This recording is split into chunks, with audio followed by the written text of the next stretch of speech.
नमस्कार दोस्तों।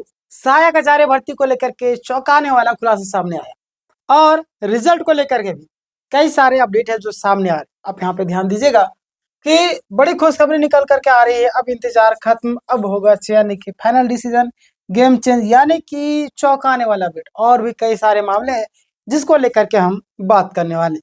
सबसे पहले आप इस पॉइंट को देखिए तो आपको समझ में आएगा जो मैं आपको आज बताने वाला हूँ। ध्यान दिएगा, झारखंड सहायक आचार्य भर्ती का जो पूरा अपडेट है, देखिए डीबी सक्सेसफुल यानी कि वेरिफिकेशन कंप्लीट हो चुका है।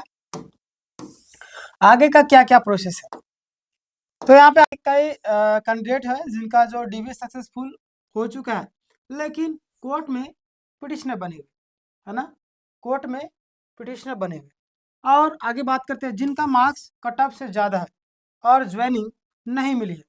जो भी विद्यार्थी है जिनका जो मार्क्स है कट ऑफ से ज़्यादा है परंतु ज्वाइनिंग नहीं मिली है, उनके लिए क्या करना है।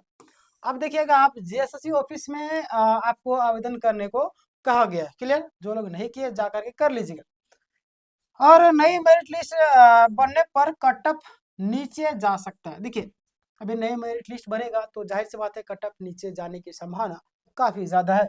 और फिर भी छूटे, मतलब कि जो भी कैंडिडेट छूटते हैं ना, का विकल्प ही आपको रहेगा। यानी कि आप लोग जितने भी लोग अगर छूट जाते हैं तो आपके पास सिर्फ एक ही रास्ता बचता है, वो कोर्ट का है ना, आप जा सकते हैं। आगे हम बात करते हैं सुप्रीम कोर्ट, यानी कि अगली सुनवाई को जो तारीख है आपका 13 अप्रैल को।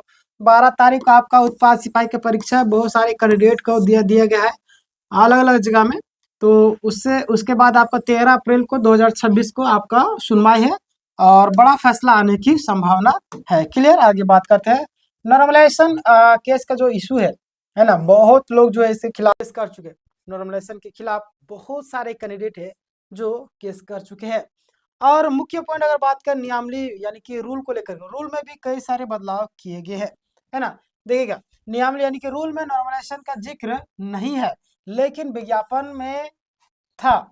आप समझ सकते हैं, विज्ञापन में है लेकिन यहाँ पे नियमावली में नहीं है। अब सोच सकते हैं कि किस तरीके से ये लोग मैनिपुलेट करते हैं छात्रों को, जानबूझ के ऐसा करते हैं। समझ रहे ना।